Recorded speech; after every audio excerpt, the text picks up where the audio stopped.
Coming up today on The Nice Guys on Business. It's all about selling something. Part of it's selling ideas. And Yeah. idea that, we got to get on, we're going to try and, this is what the problem is. This is what the challenge is. And I'd like to show you my thoughts about it, not tell you what to do. Let's come together and let's figure this out. And so I got to, it's that trying to bring people together that is what made, to answer your question, when made me go, I kind of like that. That's kind of cool. The Nice Guys on Business podcast.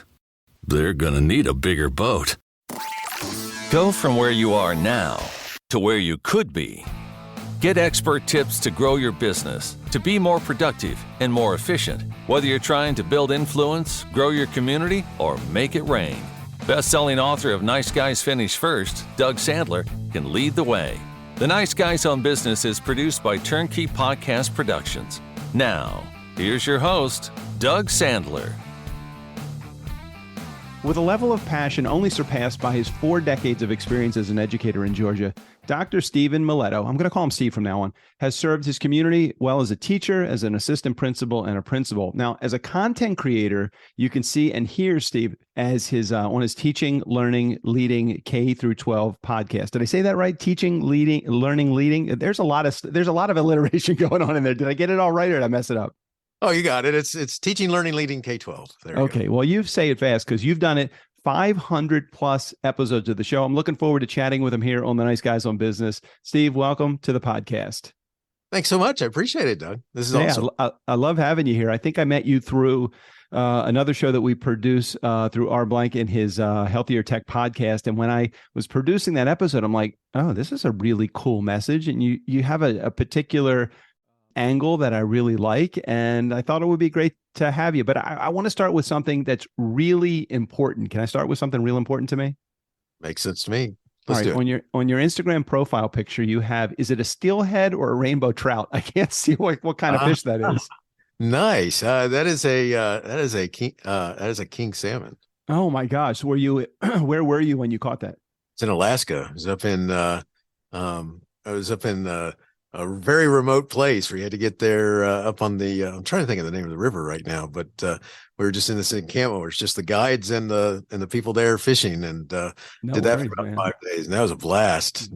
Totally. I've had the good fortune to be able to go to Alaska twice in both 2005 and 2006. I fished the Kenai River and some other peninsulas along. Never did land a king salmon. Caught a whole bunch of silver and coho, but never caught a king. That sucker is big. Was that one of those fights that was like, or was it there were so many king running through the river you could basically throw a stick in and they would jump out at you? It wasn't quite like that, but there were a lot up there. But we had they were a nice fight. Let me tell you. You didn't run in. It wasn't like every time you throw in you're going to catch something, but. Matter of fact, a lot of them get away too, but but what an incredible fight. And they jump out of the water, which is something. The first time I've been there twice now. And that was, wasn't expecting the fight and the jump and all that sort of stuff. I don't know what I was expecting, but it was a blast. And I bet the 2 times I went, both those times I did this, it sounds like something similar to what you did, fly fishing, where you actually get in a smaller plane and you go like 6 passenger or whatever, and you're standing on this little peninsula as the fish are literally, it's a stampede of silver salmon. Very few of them are king in that herd, but every once in a while, if you do it right. Now they strike out of aggression. They don't strike out of hunger because they just want to spawn, do their thing, and unfortunately pass away. But there are millions of salmon that go up that river. Just such a great opportunity. I know this has nothing to do with what we're going to talk about, but everything to do with just finding the thing that drives you and gives you passion. Oh, it's so awesome, because I got to tell you, I had never been someplace where you're just completely away from humanity. I mean, except for the people who were there or working, which was, it all totaled about 21 people, and you're in these boats, or you could stand on land, and you're out there drift fishing or doing it from the land, and there's no phone, there's no lights, there's no motor cars. I mean, it's all that sort of stuff, and it's just the coolest thing. And and there's bald eagles, and there you see the footprints of bears. Yep. all kinds, and the carcasses that they leave also. Yeah, man. Yeah. Same experience. Oh, it's so cool because you just, it's like when you say I can't be reached, there is no such thing as connectivity out there. It's like I love it. I need a hardwired connection. Well, you are not getting the hardwired connection. You're not even getting a Wi-Fi or a cell phone connection. The leaders of the tour, they carry, I don't know if your guys did this, but they carry rifles because you're so close to the wildlife that they don't want to shoot them. They just want to scare the crap out of them in case they come near you. They find in bear scat everywhere. And it's like, should we be here? Is this really a spot where we should be? But absolutely. What a huge, now, were you have you ever fly fished before that? And did you go fly fishing or was that a spin? We did spin for the king, but we did fly fishing, which I had not been fly fishing before I did this the first time. And we did that for the sockeye. And we would go, and the sockeye would be in the pods where, you literally, if you snag them, you got to throw them back. You got to take them, even if it took you 20 minutes to bring them in, you got to throw them back because you snagged them. So, but that was a blast because I had never done that before. Talk about patience, by the way. Do you remember what year you went? 2016, and then I also went just 2 years ago. So have you been back fly fishing at any of what part of the country do you live in? I live in Georgia.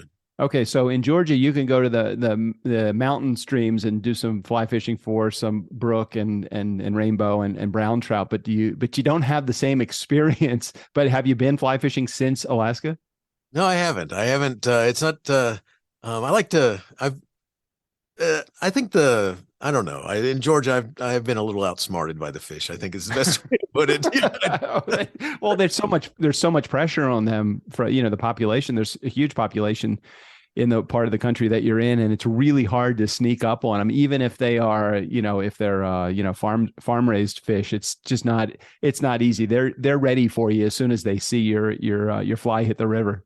That's so good to know that because it makes me feel a lot better because now in Florida, I've been fishing in Florida and I catch a bunch of stuff, especially in intercoastal type waterways.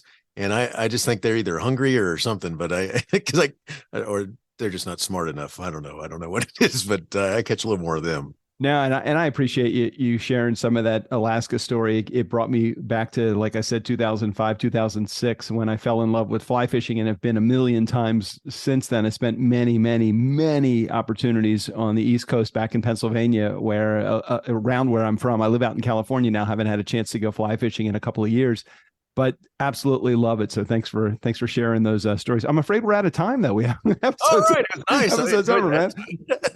I want to talk about for a couple of moments, because right before I hit record, we spent just a few moments talking about the fact that you're not my grandfather's educator, meaning you're not the traditional educator. You've done so many great things. Some of my heroes that you've had a chance to meet, like John Maxwell, who has been on my podcast a few times and shared some of his new books. Well, if he's been on my podcast every time he launched a book, he would be on my podcast about 100 times. So, yes, but leadership is not one of those things necessarily that an educator focuses on when it comes to doing stuff that they have as a passion. Can you maybe take me through a little bit of your journey? And I want to make the connection between my community, who's mainly entrepreneurs, and just understanding that you don't have to go down the path of tradition when it comes to whatever it is that is your career in order to be successful. And you're a great example, which is exactly why I wanted to have you on the show. So can you maybe go down your path a little bit? Because I think my community would be, very curious to hear about it. Sure. I appreciate you asking. And just a note, it was one of these things where I was focused on becoming an officer in the Army, and that made that happen by going to a 2-year program and in Roswell, New Mexico, called NEMI, New Mexico Military Institute. And shout out to them. But we got I became a second lieutenant in the Army. Spent most of my time in the Florida National Guard. But the point is that when you finish there, then you're supposed to finish the rest of your 2 years at college someplace, and then at the end of it, you decide whether you go in reserves, Guard, or active.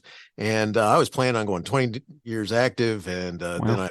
then I fell in love, and so and so I changed my mind and stayed Guard and communications, and so that has a lot to do with this because I'm a history major, and that was my plan as a secondary part of this. And so I focused on becoming a teacher. So for the first 9 years I become a teacher. We moved from Florida to Georgia, and I'm a history teacher, and did all kinds of other things like coaching soccer and yearbook sponsor and sponsor theater. Also, just basically, I was kind of like, oh, you need somebody to do that? I'll do it. What the heck, And it's a lot of fun. Well, I learned a lot of stuff. Well, one of the things that happened along that way was I had a principal. I had a couple principals that I worked for, and I noticed some of the stuff that they were doing that, I kind of said, I want to be like him when I grow up, type thing. And became one of my mentors, who I still stay in contact with once in a while. And and it was that emphasis that was like, as a classroom teacher, you have an impact on the kids that you're working with, and the colleagues that are right there in the hallway and so forth. And I decided, I really would like to be a bigger part of helping make or take care of whatever that environment is in the organization. And so that's what kind of set me on this path where I was like, I'd like to be a principal one day. And so with my leadership from the Army and experiences there and experiences going into school and such, I started realizing one of the things that I wanted to do. That mentor that I had, he was focused on making the environment all about helping kids figure out what their future is going to be, and helping kids think about what's coming next, and trying to block it from all the stuff that causes problems. And so that's how I set my path. And so then when I become a principal, I focus on marketing myself as a change agent. So I go to places that need something changed. And that's an interesting trip, by the way. Yeah, I bet it is. And I know that as you were explaining that journey, I saw so many things that could apply to anybody that is in our community that has any level of ambition, drive, motivation, inspiration behind what they are doing. I want to say one comment, and just based upon something that you have right in front of you, not based upon any other knowledge that I have of you. So I don't know where this is going to go, but I'll ask the question anyway. I'm going to say a phrase and you tell me what that means to you, maybe in your career, or maybe to somebody that inspired or motivated you. To infinity and beyond. Love it. All right. So I was hoping you're going to. Well, and the only reason I ask that is because, just so you know, for those that are listening, he's got a little figurine of Buzz Lightyear hanging from his microphone. So I figured it's probably a pretty impactful part of his life. So tell me a little bit more about To Infinity and Beyond, Steve. I'm glad you asked that question. And if you were to look around my office, you'd see. Oh, yeah. Check that out. Right behind him. Right. Buzz all over the place. So, well, that actually had to do with I was trying to figure out how to get the idea through to people that we're trying to what we're trying to do in a school environment without saying things like, trite phrases like think outside the bus and think outside the bus, think outside the box. Hey, that would be a good one too. Think outside the bus. Exactly. I want to run alongside the outside. Do it. Nice. But I was trying to find some different way of approaching this that might be memorable. And I happen to be watching for the bazillionth time Toy Story 2, and there's a scene in there that just a note, I do know they're cartoon characters. Yeah. But the real Buzz lets go a Buzz that's a toy, and that Buzz captures him, and they have to go rescue Woody. And on the way up there, the bus. Why do I keep saying the bus? You're on a good place though. Just keep going. Thanks. What happens in this scene is that the new Buzz is carrying the other toys, and they're going up an elevator shaft to go rescue Woody from being sent to Japan by this toy collector. And he's struggling to get up the wall with the other toys hanging on. And then he says, "Wait a second, what am I doing?"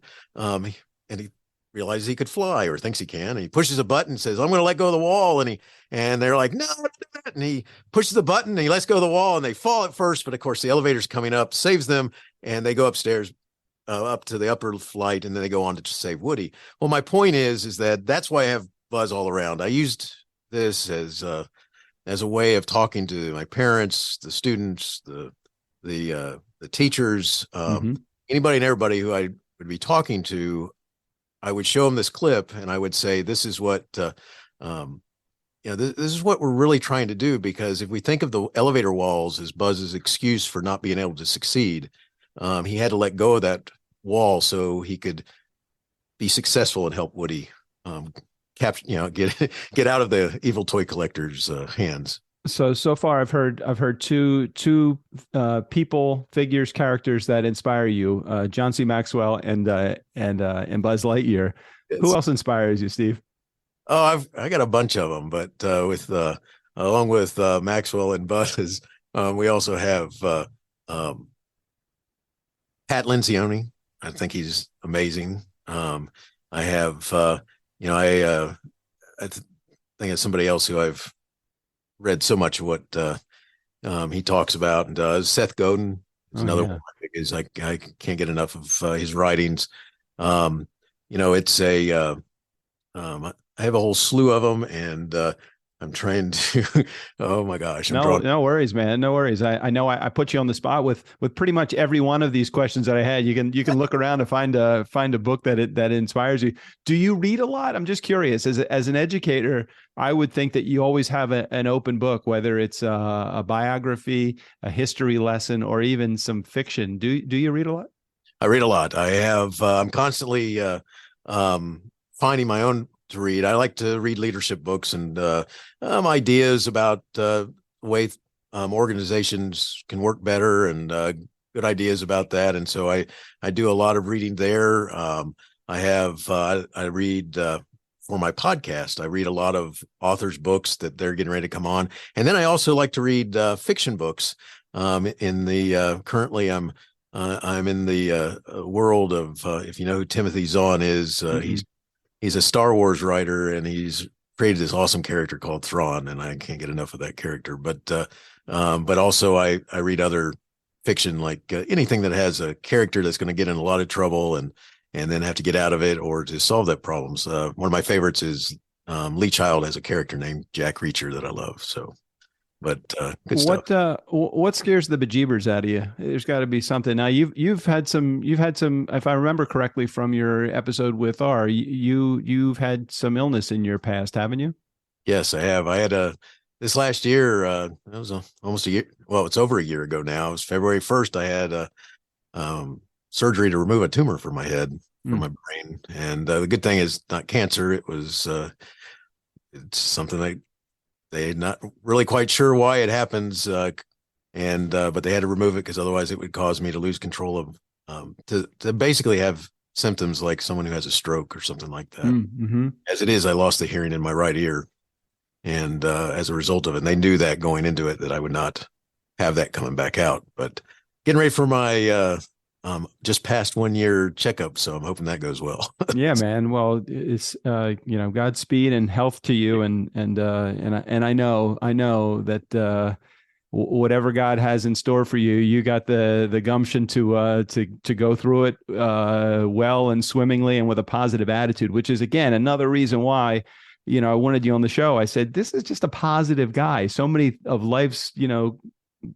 bird poops poop themselves in your space, and you seem to rise above it and look beyond adversity to the positive things. So that's a good man on that other side of that microphone. I can attest to that. Well, thank you so much. I appreciate it. Try. Yeah. So let me go back to the original question, because I think I distracted you with the illness thing. Is there anything that scares the bejeebers out of you still? Well, other than illnesses and things like that, I think, one of the things that, in one note, if you're talking about scaring me, well, it's getting bored. It's like they not being able to pursue, or having coming to the the end of the, not the world. I mean, that's a little heavy there. I hear you. That's all right. You can be as heavy as you want to, and we'll back it up. I'll say something stupid that will bring us all back down to life. So it's cool. Awesome. Because this is not, I'm not talking about stuff that strong there. I'm talking about stuff like, you come to the end of a project or to come to the end of something, and it's like, man, what am I going to do next? And it's the thinking that I don't know what I'm going to do next that can be scary, or I might have something stand in my way that it might stop me from being able to do what I think I want to do next. But other than that, I just I'd really prefer not to be, anywhere near a rattlesnake or The physical things that scare you, roller coasters and thunderstorms. And is there anything that let's see, would you like life to be more easy or more challenging? I like it to be challenging. I like the idea that you try and figure out here's the issue. Now figure it out. All right. And I don't like to have obstacles thrown in my way. What I like to by other people, I like to be able to have the autonomy to figure out and bring people with me to say, let's figure out how to make this happen and work for us. So I really, I rather it be challenging. So if I start becoming complacent, that's probably one of the scariest things to me, is that I got to overcome that. What would you like to lean more into, W-2 income or 1099 income? Nice. I don't know. And I have never asked that question ever in my entire life. I'm just like, I don't know. You're just the guy that brings out like some inspiring questions for me. So I'm like, I don't know. I mean, I'm a 1099 guy. I've always been, I think 30 plus years of self-employment. Can't imagine ever doing the job that you do. Not because it's easy or hard, but because I don't ever want to have to report anywhere. I got you. But I got to tell you, one of the things that's exciting to me is the opportunities to get that 1099 type employment. Because this has been a long time working for somebody and moving up those ladders. But it's really cool when you get the opportunity to get paid to do something that's, kind of like your thing. And even sometimes when you don't get paid for it, but you get to do that thing, and kind of validates you as a man. I've built this on my own and I've accomplished this on my own. And somebody actually wants to pay me money to do what, some of the stuff that you do probably comes super easy to you, but is ultimately the ultra challenge to anybody else. And that's always got to be a good feeling. There is a good feeling. There's being able to help people, being able to make certain things happen or connect and stuff like that. It is a good feeling to help somebody out. And I got to tell you, that's one of the cool things when someone does ask you to do something that you like to do that's on the side, and you get asked to do that, and it's like, oh, that's awesome. That's awesome. Yeah, totally. All right, let me ask you a question, and then you fill in the blank here. Kids today, blank. I mean, you probably see them. I mean, are you actively an educator currently? Yes, I am. But I work with, I have a support team. And what we do is we support the adults that are in the schools to help them work with the kids. And so when I work with the adults, the kids are in the building and stuff like that. But I'm not working with the kids. I'm helping the adults. So providing them with some thoughts and ideas, and or observing them or giving them feedback and stuff like this, or other types of support mechanisms. Do you think it's harder for kids nowadays, or do you think it's easier for them with so much information being thrown at them through technology that we use? Well, I think that one of the things is that that's a multiple prong. Yeah, I know, especially for an educator. Yeah, exactly. Because one, it makes it really exciting and easy because, I mean, what a cool thing. I mean, like right now we're talking, I'm in Georgia and you where you are. And, I've had conversations with people in Australia and stuff like this. And it's so simple now and inexpensive to be able to do that. And the kids can easily do that and talk with a kid in New Zealand if they want to about, dating tips or something. And right now, probably one of the kids, while he's in class, ChatGPT is writing his term paper. Exactly. And very much so. And, but at the same time one of the things, and I want to really make sure that before we leave this, that I come back and answer your question about kids today Sure. Because, one of the other things that goes with this though, is that the world's become complicated because it is so much smaller because of the technology it's given them so much stuff. I was telling my sons not so very long ago, I said, one of the things that I had that distracted me when I was a kid was TV and more TV. And, of course I wanted to go outside and do some things like that. And, but, my stereo and, and I said, it's not like today. I mean, once eventually I got my Nintendo, it was one thing, but I still didn't play it like all these hours of the night. Right.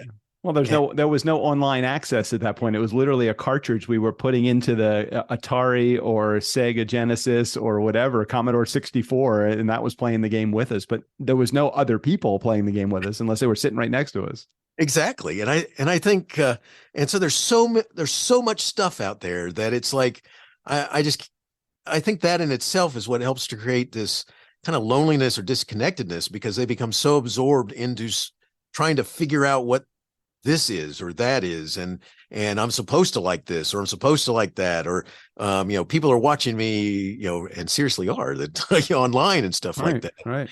And I think that creates even though they can have a bazillion friends, they're not really connected with those friends, so-called I think friends. there's so much social pressure nowadays because of, I don't know if it's is a result of having too much access to information, or because of social media, or because of bullying. I don't know what it is, but there's so much more pressure on kids today than ever. I think the pressure points when we were growing up, I'm 58, the pressure points when we were growing up were our parents and our best friends. And I didn't give a hoot about what anybody else thought beyond that. But now it's like, you put a post on social media and you have, 10,000 opinions in a matter of seconds, because everybody is looking at everybody else. It's got to be hard for kids. And it is. I mean, you see it all the time, and you see the impact of it, because that's, because you're so right. And I'm just as a note, I'm 59, so we're right in the same wavelength. Yep. It's one of those things where, everybody knows your business, and that would drive me nuts, because, it's funny. All right. So back in those days, another not real character that I love is Spider-Man. Oh yeah. Gotta love the character, man. And I collect those comic books, and I love the fact that Tom Holland is awesome. Is it Tom Holland? I think is his name. Is that the actor? But anyway, I don't know. I know the comic book. I don't know the movie or the play or the show or any of that. The current movies that have the current young actor playing, he's awesome, whatever his name is. And but the point is that if you read any Marvel comics during the 70s, they had letters to the editor in there, and who, kids, adults would write these letters trying to catch them with some mistake. And they would say things to him like, on page 44 of this issue, you said this, but then on page 45, you actually showed this, and it's not, and whoever was answering would say, you get a no prize because you caught us with that one. Or they try and explain it away with some strange answer. Well, the funny thing is that, the months that went by before those things would be printed and then responded to and stuff like that, today, I mean, social media, the response instant, and people's opinions are instant also about whatever you did or didn't do. And I think that's very pressure oriented on a teacher today. So to answer your question originally, kids today, I think they're very distracted, but they got some incredible skills at, from working with the technology to making things happen to seeing, I think what could be type thing. I think there's a lot of that. So, and that's why we keep moving forward. I agree. And you definitely are much closer to the source than I am. Aside from my kids who are now 26 and 29, not a lot of kid, connection in my life. I see this stuff. I was here's a little known fact for those in our community. You may not even know this if you're just new to listening to this. And if you are, it's only been 1,400 episodes. Where the hell have you been? It's like, where have you guys been? I spent 30 years as a bar mitzvah MC. And as that guy running the party, my chief responsibility was entertaining usually 50 to 60 13-year-olds at a party, plus the adults that were at that party as well. So for me, it was walking that fine line between what the kids are going to like and what the adults are going to like together. I compare that maybe to the world that you're in as an educator. You've got to make the kids happy because they've got to stay engaged, especially with all the distractions that they have going on. On the other side, you've got to make the adults happy because the parents of those kids, when those kids get home, and if they say, well, that was a loser of a class, or I hated that class, or I love that class, you're going to get no. Now you have some accolades to your on your resume. One of them was something like principal of the year, or what were the two, your own horn for a second. What were you, or what are you? You're too kind. I was in 2009, I was the principal of the year for the state of Georgia. And then for 2010, I was a finalist for one of 3 finalists for national principal of the year. Wow. And that was cool. And that's all because of working with great people who helping us change the direction of a school and get it on the right. Yeah, we all hear that. We rise as a team together. The rising tide. Right? If it wasn't for you, you wouldn't be there. So come on, it's okay. It's okay. It's just you and me talking here. So it's like that must have felt good to be a teacher of the year. I mean, principal of the year in Georgia, and then to be one of the top 3 in the country. How many schools are there in the country? There's got to be at least 30 or 40, aren't there? Yeah, there's a lot. There's a lot. Yeah, there's definitely 30 or 40. And I found out how many, but I don't remember those numbers now. But it's I think high schools is like 1,000 and something, or it's something like that. But it's got to be more than that. Probably. I don't know off the top of my head. But that's cool. Yeah, it did feel good. It was a it just was a cool thing. And the support of all the team members that I worked with, and all the kids and their families, and it was just so cool. Did you get to give an acceptance speech, like get up on stage with your Oscar in your hand and say, "I'd like to thank the Academy," and then they have to play some walkout music because you spent too long talking? Well, that's funny. No, didn't do that. Did get at the national one. Did get the opportunity to have something said about you, and you had to talk with different people, and it was in Washington and Washington D.C. excuse me, and it was one of those things that it's won't forget it, because I got to meet other principals of the year from other states and from all over the place, and it's just such a cool feeling, and you're being talked to by different news media people who want to highlight the stuff that you do, and I felt good. I had a local tux shop because we had to have a tux for a couple of events, and not something that as a high school. I don't have one. I just went to an event. It was black tie. I'm like, F that. I wore a black suit. Like, I can't. I'm not going to get a rented tux just for one event. Dean. I love you, by the way. Thank you for including me. But I was not renting a tux. I'm like, I'm already spending $500 for a plate of food. That's it was good, but I don't think I've spent $500 for any food ever in my entire life on one meal. There you go. That's the same way here. I mean, I'm going to have more excitement by going, to just some local restaurant that not in that price range. But the cool thing was that having been a high school principal where you coordinate proms and stuff like this, the local tux guy said, "Hey, I got you taken care of," and I didn't have to pay for that, and so I had a tux. As long as I returned it all in one piece, we were good. I don't have those kind of connections, Steve. I'm sorry. At any point, did you raise the award in front of any of the principals that came in underneath you, less than the top 3, and say in your face? Did you say that at all, or that wasn't kind of your style? Yeah, not my style. But it was cool to be able to receive these awards. So it was just hold it up next time. Just hold it up and just say, "Psych." you don't got one ice cream. I got my ice cream. When did you know? I'm curious about this. When this was your gift, because to do something with the level of enthusiasm, passion, drive, all of the things and the results to show for it, it surpasses just being a job. It gets to be something that people would say, well, this is Steven Miletto. This is his gift. His gift to the world is this. When did you know it was your gift? Or when you going to figure it out? Yeah, that might be the better question right there. Because, one of the things I do say that, one of the things that happened along the way is that it's kind of addictive to want to work with other people to try and make something happen.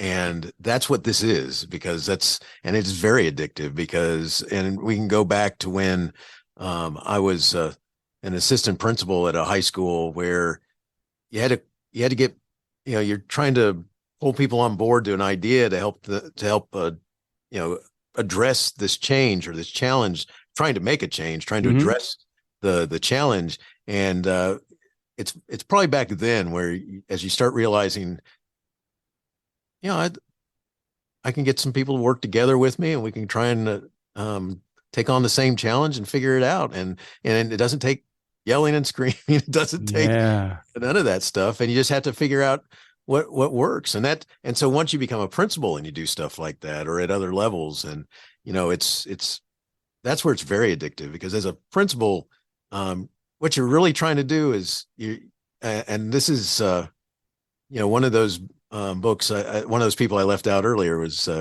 Dan Pink. Have you ever read it? Yeah, sure. And when you start talking about selling stuff, everyone has to sell some. Nothing happens until you sell something. Right, exactly. It's all about selling something. Part of it's selling ideas, and Yeah. idea that we got to get on. We're going to try and.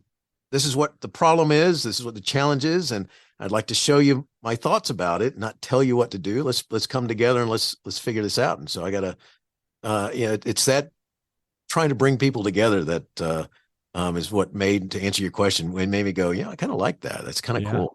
Along the way, there's a lot of bumps along the way, and you have, people refuse. What in life that's worthwhile doesn't have bumps along the way, Exactly. And but that's, so I don't think there's one specific moment. But I can tell you that it's when it starts working the right way, or someone likes, they start saying, "Hey, I get where we're going with this," or what's the expression? I mean, it's something. It takes 10,000 hours at doing something to become an expert at it. You've put in your 10,000 hours, and I think it becomes your gift at that point. It's like saying the same quote 3 or 4 times that it's attributed to somebody else that then becomes yours. Exactly. That's where you're going with that. Yes, exactly. That's just it. Right. You just, I'm pretty sure that wasn't Mark Twain. I think that was me. So from the category of forward-thinking initiatives, I'm going to phrase it differently. What do you want to be when you grow up? What I want to be when I grow up is, I think that, my answer before was always I wanted to be like 2 mentors in my life are both named Bob. And I would tell you that I wanted to be like Bob. And Bob Ross. I love that. Great painter. No, they were both school leaders of different types. One was more into instruction, and one was more into business relationships and things like this. And kind of borrow from both of them. But what I like is the idea when I grow up is that, I get a little bit better about, making sure that my brain wins out over my mouth, and that I continue to learn from other people. And, it's one of those things that as I getting older and grow up, that I understand that I just got to keep learning. There's no not learning to any time. It's just, man. Amen to that. I 100% believe that. To come back to an expression that I think my 5th or 6th grade music teacher used to say, his name was Mr. Varicchio, who has since passed, but he used to say, Doug, make sure that your brain is engaged before putting mouth in gear, or something like that. Like, I must have said a lot of stupid stuff growing up, and that expression reminded, or maybe he said it to all the students. I'm not really sure. Go ahead. I was just going to say, I think we all have one of those issues where at some point, well, no, maybe there's some people who have special and they don't have to worry about it. I've just figured out how to make a career out of not having my brain engaged before putting my mouth in gear, because, I feel like podcasting, for as long as I've been doing it, for 8 years, 1,400 plus episodes of my own show, plus probably another 600 or 800 episodes of other shows, plus the 10,000 episode client episodes that we have ended up producing.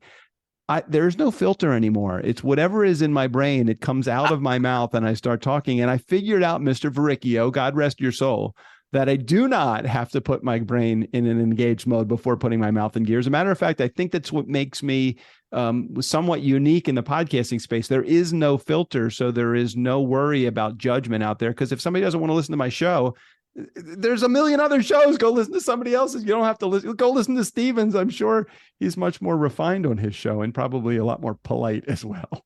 I love that what you just said, because that's the perfect thing. I mean, because I do that all the time. I sit there and go, oh my gosh, you got to be kidding me. Oh, next, let me choose a different show. But it's it's one of those things where I'm still in a world where I have to be a little careful, because some people might go, what did he say? But on the other side of it, because that's, just as a note, I do know about your other shows, been listening and stuff like this. I was wondering how this talk would go. As I'm like, well, there's some other directions if there's some discussions we went down. So, yeah, for sure. I mean, I know enough to know that I need to filter to a degree so that you will air this to your community, because I don't want to drop the F-bomb, because I don't want any teachers or other students to listen to this. I want this to be an episode that you are proud of. And once they are proud of this episode, they subscribe, and then they hear all of the foul mouth that comes out in the next 17 and the preceding episodes as well. But it'll start with you. It'll start right here with you, though. Very nice. Yeah, Steven, if somebody was interested in just finding out more about you, getting a hold of some information, just to hear what you're all about, because you are a fascinating guy, regardless of what they want from you, but want to find out more information, what's the best way for them to seek you out? Best way to do it is go to my website, stevenmiletto.com. And there's all kinds of stuff there, including links to my LinkedIn and my Instagram and Pinterest and all that good stuff. And as well as, I got different information about me and stuff I've done, as well as the podcasts and all that. Yeah, stuff. man. If you're an educator and you're listening to this, well, first of all, my question would be, why are you listening to this if you're an educator? Other than Steven, of course you should be here if Steve's here. Then just head over to his podcast and check that out. We'll make sure we put a link in the show notes for all of the stuff. Steven, it is a real pleasure and an honor. Thank you for your service to the country. Thank you for allowing me the freedoms to not have my brain engaged before putting my mouth in gear. So thanks for being here on the show today. Thank you so much for having me, Doug. This was fun. I enjoyed it. Hey, Nice Guy community, never underestimate the power of nice. A special thanks to Steven Miletto. All of his information, including access to his website, his podcast, all of the stuff that he's got right there in the show notes. Can you believe we actually got through an entire episode without saying a 4-letter word or dropping the F-bomb? Steve O'Brien, go ahead and take us out of here. For the Nice Guys on Business, I'm Steve O'Brien. Don't underestimate the power of nice.